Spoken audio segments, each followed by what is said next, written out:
what I've noticed, and really as I've been able to take, steps all the way from being, in heavy, deep into production into being completely out of my business, what I've realized, the whole pipeline, I think as team leaders or entrepreneurs or business owners, whatever you want to call yourself, we tend to lose track of like what really matters in our businesses. So at the end of the day, we've all generated a lead before, a buyer lead or a seller lead.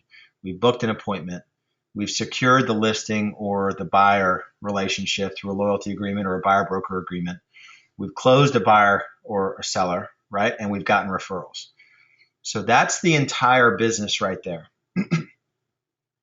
At each of these, if you look at these here, each of these, there's things that can go wrong here. So how do you get a lead to an appointment? There's some stuff there. You got to pick up the phone. You got to be good on the phone. You got to say the right things. You got to dial the phone a lot of times, all that good stuff. You got to answer the phone when it rings. Appointment to sign someone. You got to be good at the buyer presentation, showing value, presenting the loyalty agreement. On the listing presentation, same deal, get the home price right, go through the whole 7-step process that we train on, the equity evaluation, all that good stuff. Signing a buyer to actually getting a buyer closed, there are some things that we work on in there. So this isn't a simple process, right? But getting them actually to close a transaction and getting referrals, and what's the process for getting referrals? And so we have the 60 touch past client program. So this is the entire business. So it's just, for some reason, it's just helped me to realize that, my job, all of your jobs, even if you're in production, is to make sure you know what's going on here and to build your systems around this very, very simple lead appointment, client secured, lead appointment taken, sold, referrals, lead appointment taken, sold, referrals. So as you look at your business, you're looking at, where are the breakdowns? Do I have buyer leads? Do I have, when you look down here, do I have buyer leads? Do I have listing leads?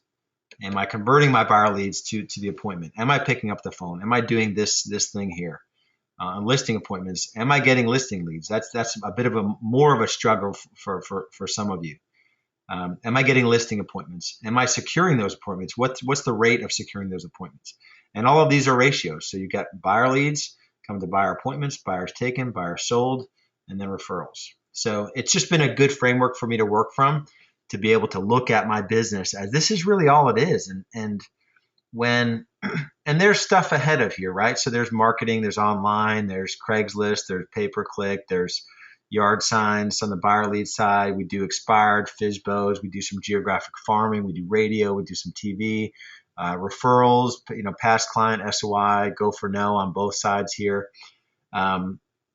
So it's not like there's not stuff that goes on, a little bit outside of this and at these different conversion points, but it just gives me a simple framework to look at my business. So I definitely recommend that all of you kind of wrap your head around this pretty simple framework, because it gives you, a lot of you get into this program and you're at whatever level you're at, if level, let's use the KW. If 7th level is what you're aspiring to, and you're at level 2, it's overwhelming for you to see, how do I get to 3, 4, 5, 6, and then to 7?